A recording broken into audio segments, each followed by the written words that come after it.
할렐루야. 오늘도 차 앞에 나오신 여러분들을 축복하고 환영하며 우리가 하나님 앞에 찬양으로 나아가시겠습니다.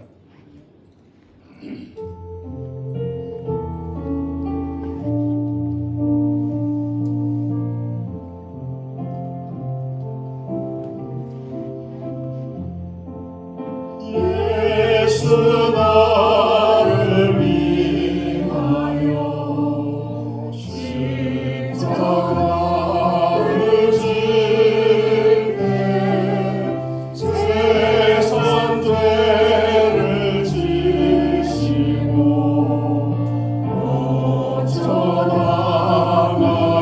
어쩌나가셨네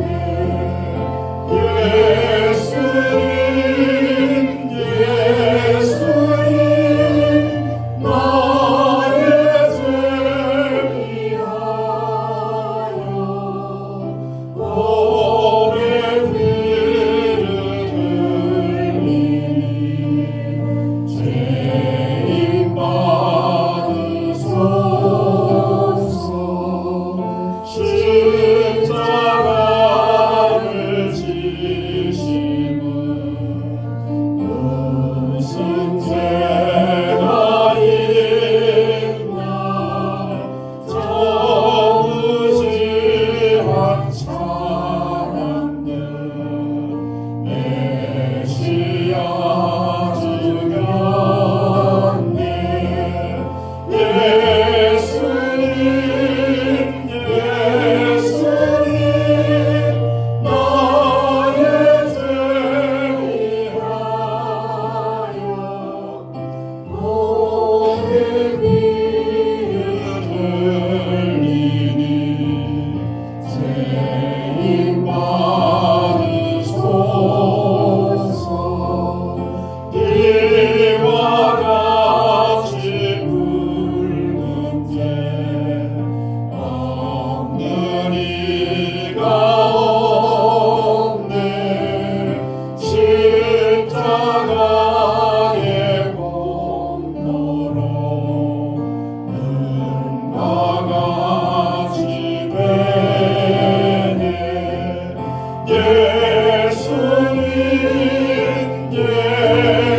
예수님 나의 죄 위하여 오래 피를 흘리니 죄인 받으소서 아름답다 예수여 나의 좋은 친구 예수 공로 아니면 영원 영벌 받네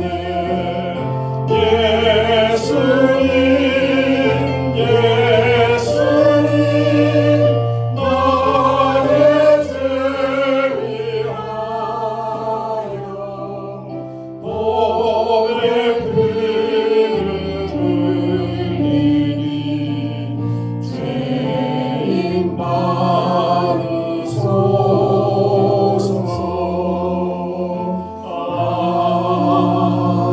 아멘.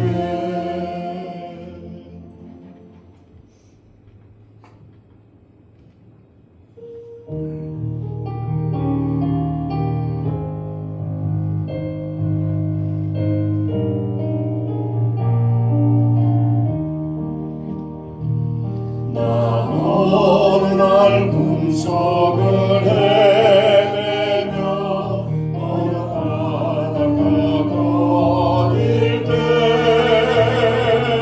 그 갈림이 오시니 따르는 많은 무리를 모았네 나 그때에 확실히 소경이 눈을 뜨고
차가운 바다를 향하여 찬양하라고 명했네.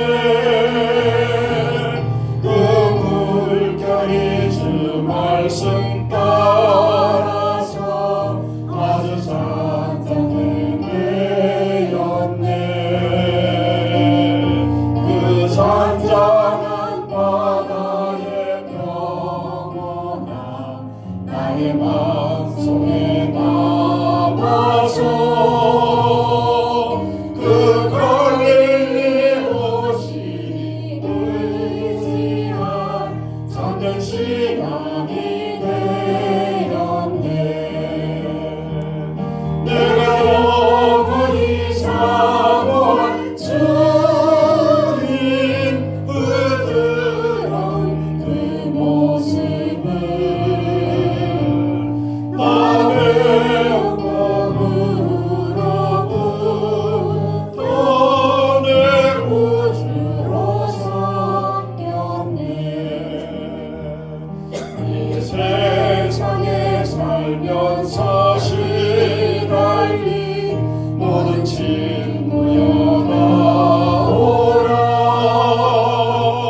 그 놀라운 은혜를 받아서 마음의 평안을 얻으라. 나 주께서 명하신 복음을 인사 전하며 살 동안 그 갈릴리 오시니 내 맘에 항상 계시기 원하네. 오늘 친구여 주 사모하세. 부드러운 그 모습을 곧 배우고 오늘로부터 내 구주로 섬기세.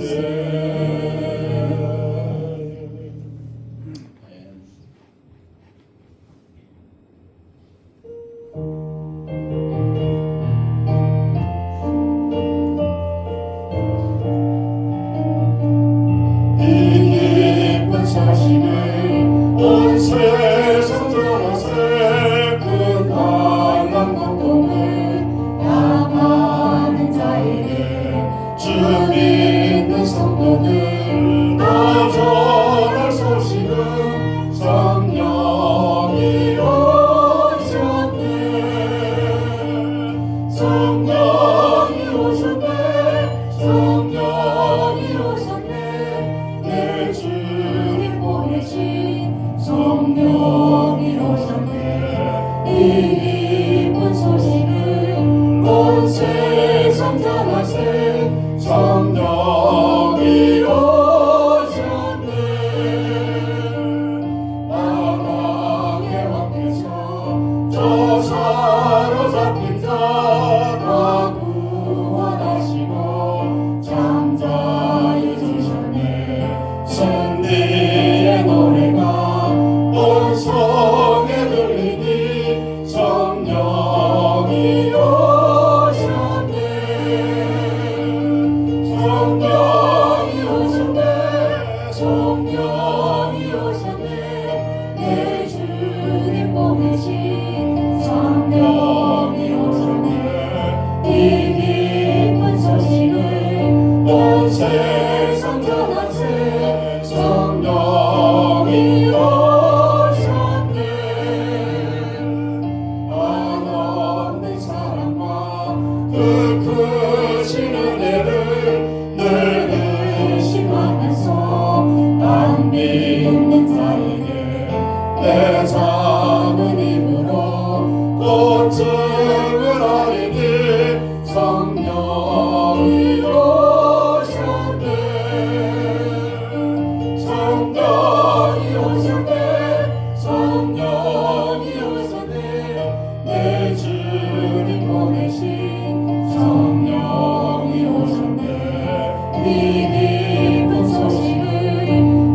세상 전하세 성령이 오셨네. 아멘.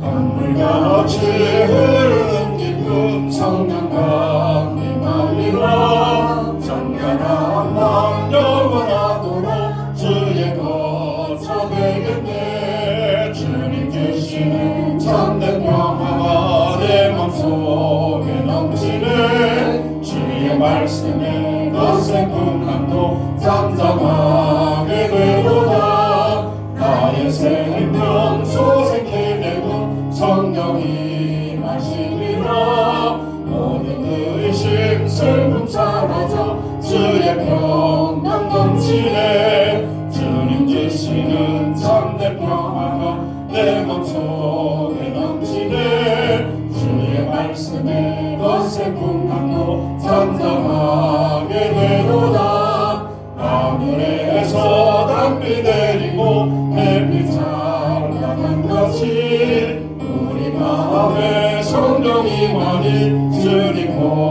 보내시리라. 주님 주시는 참된 평화가 내 맘속에 넘치네. 주의 말씀에 거센 풍랑도 잠잠하게 되도다. 생명실에 넘쳐 흘러서 마른 광야 적시니 의의 열매 무르익어서 주수를 기다리네. 주님 주시는 참된 평화가 내 몸속에 넘치네. 주의 말씀에 거센 풍랑도 잠잠하게 되도다.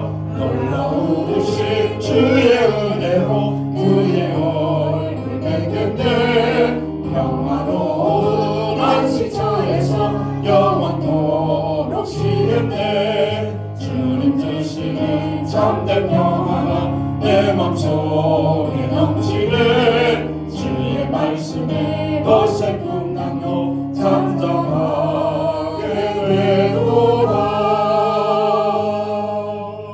하나님 아버지, 오늘도 우리에게 하나님 앞에 나와서 맡겨주신 사명을 감당하게 하시고 우리가 그 일을 기쁨으로 하게 하셔서 감사합니다.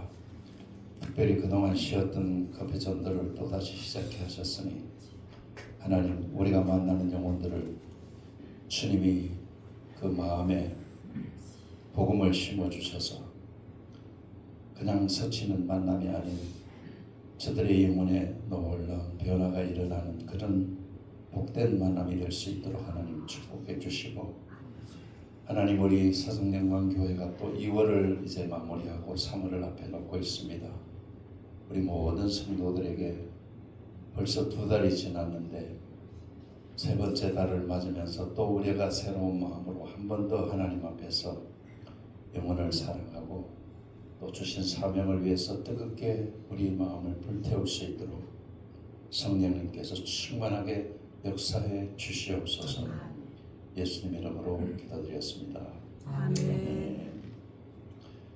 네, 하나님 말씀 보십니다. 요한복음 1장 29절에서 34절 말씀입니다. 같이 합독하시죠. 이튿날 요한이 예수께서 자기에게 나오심을 보고 가로되 보라 세상 죄를 지고 가는 하나님의 어린 양이로다. 내가 전에 말하기를 내 뒤에 오는 사람이 있는데 나보다 앞선 것은 그가 나보다 먼저 계심이라 한 것이 이 사람을 가리킴이라. 나도 그를 알지 못하였으나 내가 와서 물론 침례를 주는 것은 그를 이스라엘에게 나타내려 함이라 하니라. 요한이 또 증거하여 가로되 내가 보매 성령이 비둘기같이 하늘로서 내려와서 그의 위에 머물렀더라.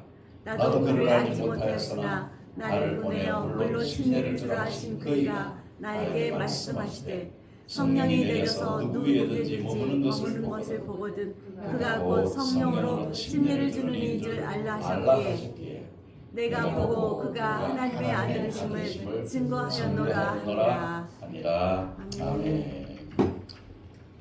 이스라엘 백성들은 수백 년 동안 메시아를 기다리는 사람들이죠.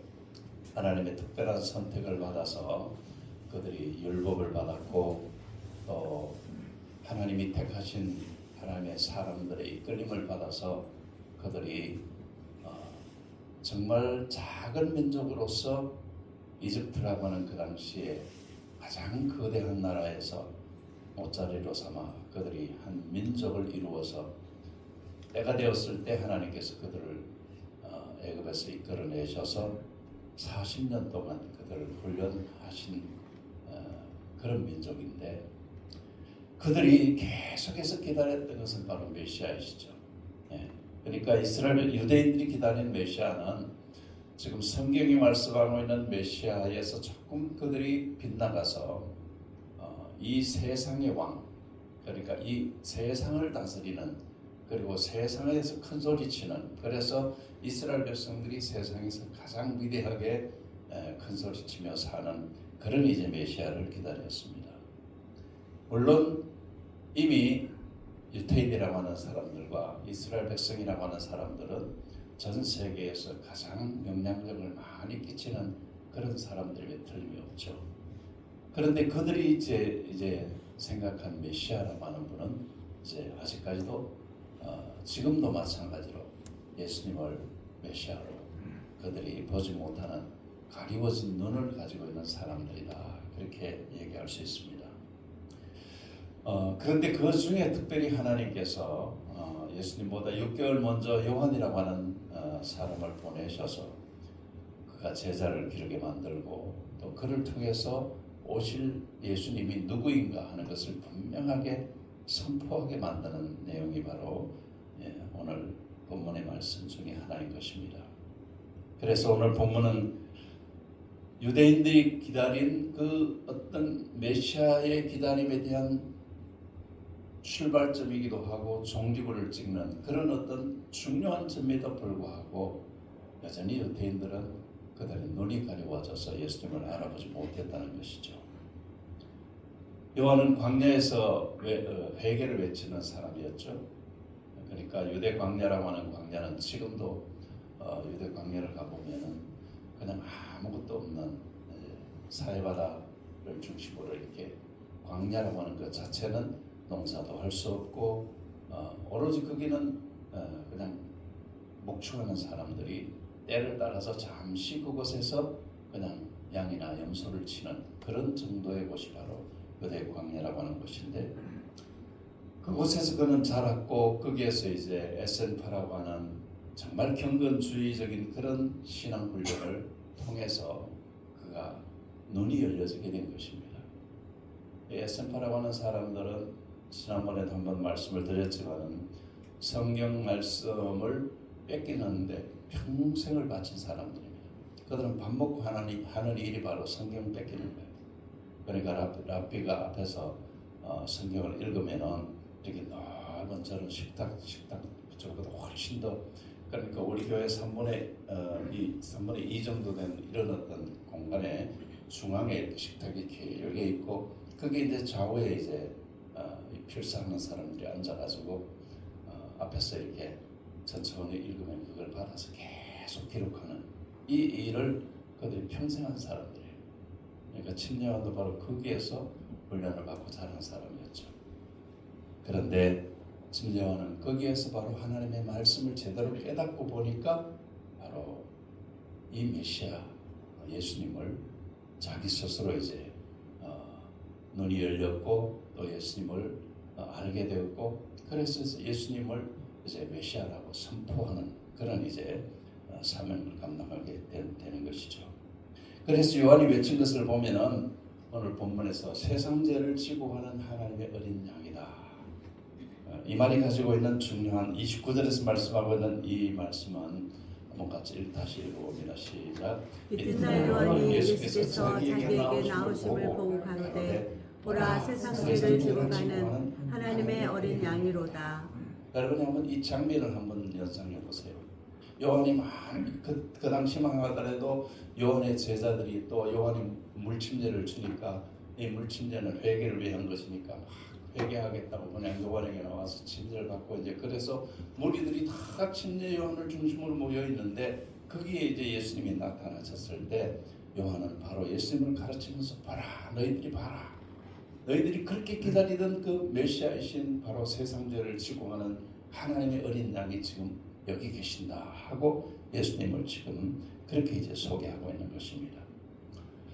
여러분이 구약 성경을 봐도 유대인들에게 있어서 이 양이라고 하는 그것도 어린 양 여기서 어린 양은 1년 된 양을 말하죠.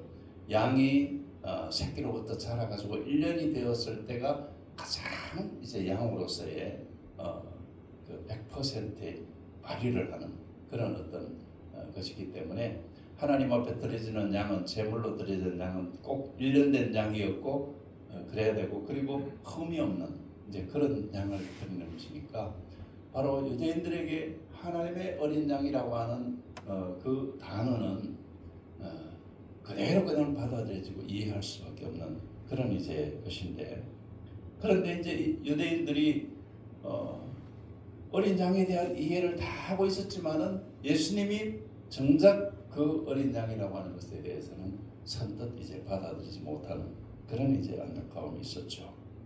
그리고 또 유월절이라는 것도 유대인들은 이미 경험을 하기를 애굽에서 출애굽을 할 때 출애굽기를 보면은 이 하나님의 죽음의 사자가 마지막 10번째 재앙인 맏장자와 맏새끼를 다 죽이는 그런 어떤 재앙이 애굽에 내려질 때 하나님의 사자가 유대인들에게는 어린 양을 잡아서 그 피를 문설주에다가 이렇게 칠하라고 그렇게 말씀을 했죠. 그래서 이제 이것을 유월절, 영어로는 Passover. Passover라는 말은 건너뛰었다는 말이잖아요. 그러니까 그 피를 보고 죽음의 사자가 애굽은 집집마다 모든 맏새끼와 맏장자를 다 죽였지만 유대인들의 피를 바른 그 집은 건너뛰었다. 그러니까 이 유월절 어린 양이라는 것과 유월절의 피라고 하는 것을 그들은 너무 잘 아는 사람들이었죠. 또 친히 그들의 삶을 통해서 경험을 한 사람들이었죠. 그러면서 요한이 지금 외치는 유월절 어린 양을 지금 어떻게 표현하는가 하면 이사야서에 보면은 고난받는 종이라고 그렇게 표현하기도 했죠. 요한은 이것도 이제 이미 알고 있었죠. 이사야라는 사람은 예수님이 오시기 전 700년 전에 예언의 말씀을 기록한 그래서 이사야서라고 하는 그 책 자체가 벌써 기원전 700년 전에 기록되어진 것인데 거기에 벌써 예수님을 고난받는 종으로 지금 침례요한은 이 세상 죄를 지고 가는 어린 양이라고 그렇게 묘사하는 반면에 이 이사야서에서는 고난받는 종으로 그렇게 이제 묘사를 해주고 있는데 여기서 세상 죄를 지고 간다고 하는 이 진다는 말이 굉장히 중요한 말이죠.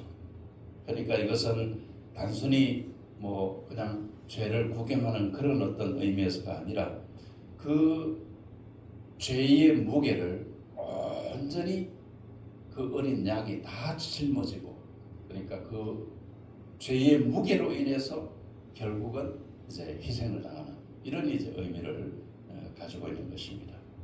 그래서 바로 이미 침례 요한은 예수님이 세상의 모든 사람들의 죄를 위해서 그 죄짐을 지고 갈 하나님의 제물, 하나님 앞에 드려질 양으로서의 흠없는 제물이다 하는 것을 알고 바로 이렇게 세상 죄를 지고 가는 어린 양이다 그렇게 이제 선언을 하는 것입니다.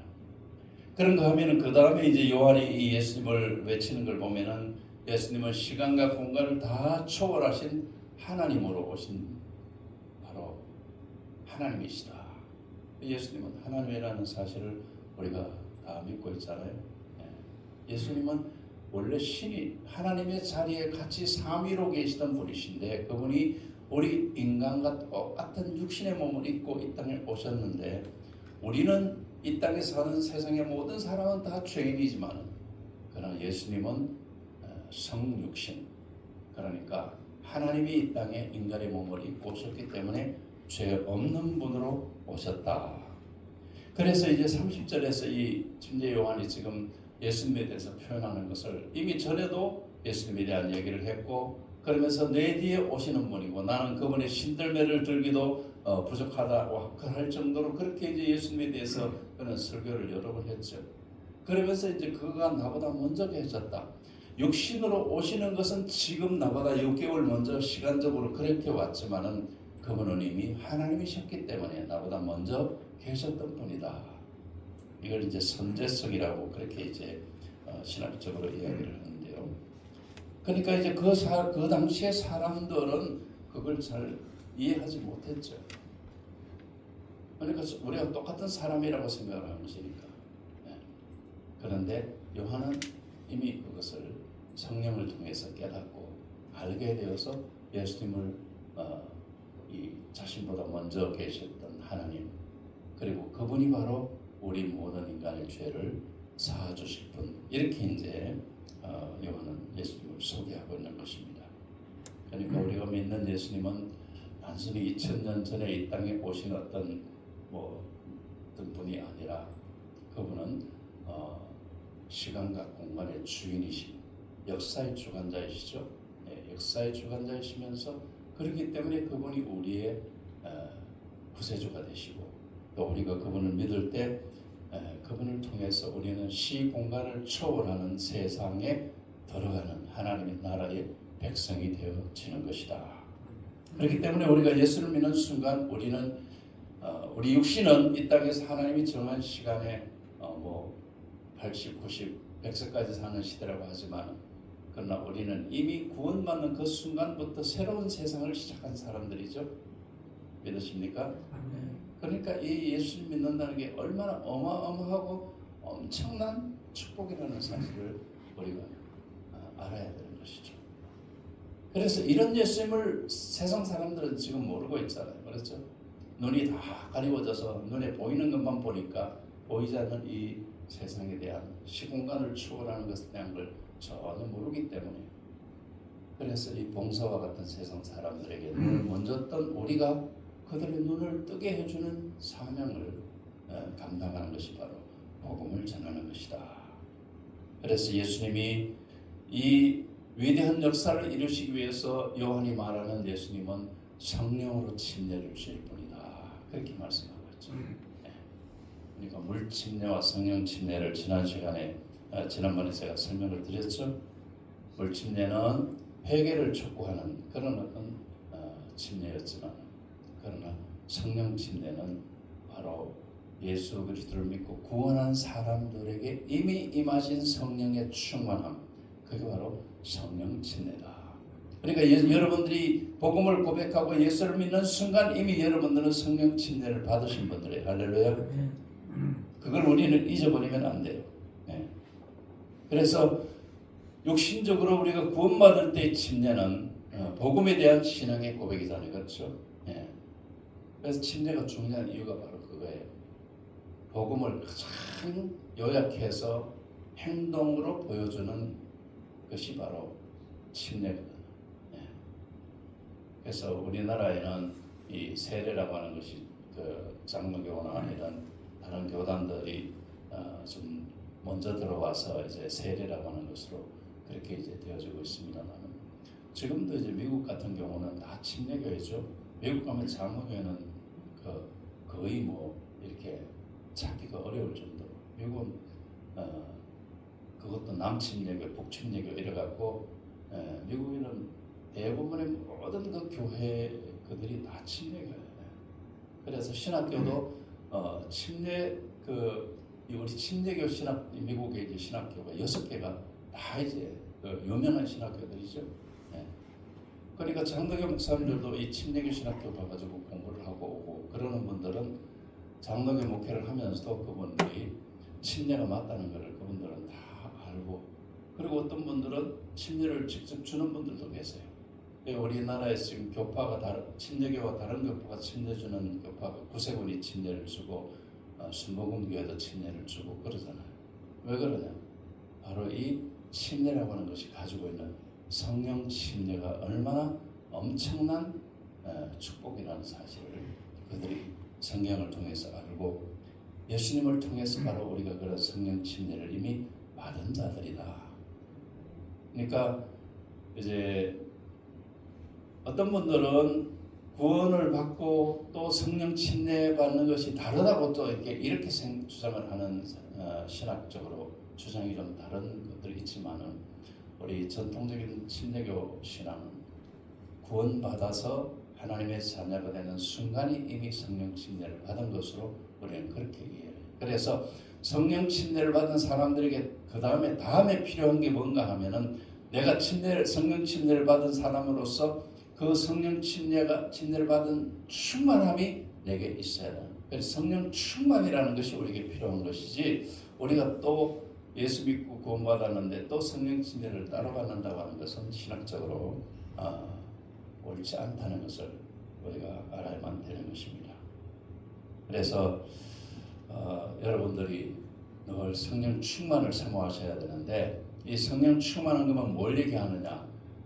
그 부흥회 아마 하던 시절에 지금은 뭐 그런 부흥회 잘 안 하잖아요. 그냥 뜨겁게 막 찬양을 하고 막 그러다 보면은 자기도 모르게 그냥 막 가슴이 뜨거워지고 이제 있는 어떤 걸 느끼게 되는데 물론 찬양을 통해서도 뜨거워지지만은 가슴이 정말 뜨거워지고 깨닫게 되는 건 말씀을 통한 거예요. 말씀을 깨닫게 되어질 때 우리의 가슴이 뜨거워지는. 그래서 성령 충만은 감정을 통한 충만이 아니라 성령 충만은 말씀을 통해서 하나님을 깊이 깨닫는 것이 바로 성령 충만이에요. 할렐루야. 예수님을 깊이 깨닫고 하나님을 깊이 깨닫고 그래서 깨달아서 그게 다 막 기쁨이 내게서 넘치는 그리고 그 기쁨 때문에 다른 사람들에게 만나면은 예수 믿어야 된다고 그냥 자신 있게 전하는 그게 바로 성령 충만이지 내 감정의 충만이 성령 충만이 아니라는 것이죠. 그 바로 침례요한은 예수님이 그 주인공이시라는 사실을 선포하는 바로 선지자이죠. 마지막으로 요한은 예수님이 하나님의 아들이라고 하는 것을 이제 확신시켜 주는 것이죠. 34절을 보면 내가 보고 그가 하나님의 아들이심을 증언하였노라. 증거했다고 했습니다. 그러니까 이 요한의 외침이 바로 이 부분이 바로 결론적인 부분이라고 말할 수 있는 것이죠. 이분이 바로 하나님의 아들이시다. 이건 어떤 이 증거라는 이 말은 법적 용어예요. 법적인 용어예요. 그러니까 우리가 법정에서 이 어떤 증언을 할 때 선서를 하잖아요. 그 선서를 거짓으로 하면은 나중에 그게 이제 다시 또 법적으로 책임을 져야 되는 것이죠. 그만큼 이 증거라고 하는 것은 법적인 용어로서 침례 요한은 예수님에 대한 증거를 자신의 증거를 목숨 걸고 했던 사람이라는 것을 우리가 알게 되는 것입니다. 그래서 우리가 신앙생활하면서 중요한 것이 뭔가 하면은 내가 믿는 예수님이 어떤 분이신가에 대한 것들이 우리가 확고해야 돼요. 확고해. 그리고 내가 예수님을 위해서 무엇을 하며 살아야 될 것인가에 대한 것도 확고해야 돼요. 그게 확실하지 않으면은 우리의 어떤 그 구원에 관한 것들이 자꾸 이렇게 흔들리게 돼 있어요. 그래서 여러분 우리 세상영광교회는 모든 성도들이 예수님 누구신지를 확고하게 믿음으로 가진 그 믿음으로 가지면 그 다음에 나타나는 게 뭔가 하면 그러면 예수님이 누구신가를 내가 아니까 그분이 나를 구원하신 메시아이시는 것을 알면 나는 그러면 그분을 위해서 내 남은 생을 어떻게 그분을 위해서 뭘 하며 살아야 될 것인가 그 결론이 뭐예요? 증인이잖아요. 증인. 예수님의 증인으로 사는 거예요. 그래서 여러분에게 주어진 이 사명을 잘 감당하는 것이 우리가 바로 예수님을 바로 아는 것이다. 그래서 내 가족에게 또 내가 만나는 사람들에게 우리가 뭐 이 커피 전도를 하면서 그냥 우리 세상 영광교회 자랑하려고 우리 영광교회 하고 그냥 그렇게 자랑하려고 하는 거 아니잖아요. 바로 우리가 그 영혼들을 정말 기도하는 마음으로 하나님의 영혼들이 그냥 커피 한 잔, 차 한 잔을 받는 것에 그치지 않냐고 이 영혼들이 우리를 통해서 저들의 눈이 열려지고 저들의 생각이 바꿔지고 저들에게 만남의 어떤 새로운 계기가 만들어지는 그런 은혜를 주십시오 하는 그런 마음으로 우리가 이 커피전도를 해야 될 줄 믿습니다. 그래서 죄책감으로 눌려있는 자들에게 우리는 예수님 만나면 죄가 다 해결되어진다. 세상 죄를 지고 가는 분이요 지는 분이시니까 그리고 또 목적을 잃고 세상을 방황하는 사람들에게도 성령으로 침례를 주신 그분을 만나고 그분을 믿으면은 방황할 필요가 없다. 살아가는 목적이 뚜렷해지고 내가 뭘 해야 될 것인지가 뚜렷해지는 그런 확고함이 생겨난다는 것이죠. 그래서 죽음의 공포에 벌벌 떨고 있는 사람들에게는 죽음이 두렵지 않고 하나님이 우리에게 준 생명은 하나님이 정해놓은 것이지 내가 몸부림쳐서 되는 거 아니거든요. 그걸 여러분 믿으시죠? 네. 그러니까 죽음이라는 걸 아무 그냥 벌벌 떨 필요가 없는 거예요. 문제는 내게 주어진 하나님이 주신 시간 안에서 내 육체의 건강을 내가 잘 관리할 책임은 내게 있는 거예요. 그래서 하나님이 주신 시간 안에서 내가 잘못 관리함으로 인해서 내가 그냥 병든 상태에서 하나님이 정해주신 그 시간까지 병원에서 뭐 입원해 있다든가 이런 식으로 우리가 살아가는 것은 우리 스스로의 책임인 거예요. 그래서 우리는 항상 하나님의 은혜로 살아가는 사람들임을 여러분이 기억하시고 요한이 외쳤던 것처럼 여러분들이 예수님을 항상 외치는 자로서 또 전하는 자로서 여러분의 삶의 목적과 여러분의 삶의 사역의 어떤 것들을 감당하면서 기쁨으로 여러분들이 예수님을 전하는 은혜가 있으시기를 예수님 이름으로 축원합니다. 하나님, 우리 힘으로만은 할 수 없는 것 아시잖아요. 우리가 더 열정을 쏟지 못한 것 주님 긍휼히 여기시고 불쌍히 보시옵소서. 그래도 하나님 우리 마음속에 주님이 원하는 이 일을 우리가 하려고 몸부림치는 것을 하나님 봐주시옵소서. 그래서 하나님 영광 받아주시고 하나님 우리가 하는 모든 일을 통해서 오로지 영혼 구원이 이루어지고 하나님 이곳으로 주님이 예비하신 영혼들을 보내주시는 그런 놀라운 은혜를 우리가 입을 수 있도록 하나님 도와주시옵소서. 우리 성도들의 가슴 속에 하나님이 뜨거운 주님의 마음을 주셔서 한 영혼 구원하겠다는 그 열정을 가지고 올해는 하나님 오로지 아버지 하나님 우리의 믿음의 목표가 한 영혼 구원이라는 것에 초점을 맞추어 갈 수 있도록 그래서 하나님이 이 교회에 부흥의 은혜를 허락해 주시옵소서. 오늘도 우리의 기도를 들으신 하나님을 찬양하고 영광 올려드리며 예수님 이름으로 간절히 기도드렸습니다. 아멘.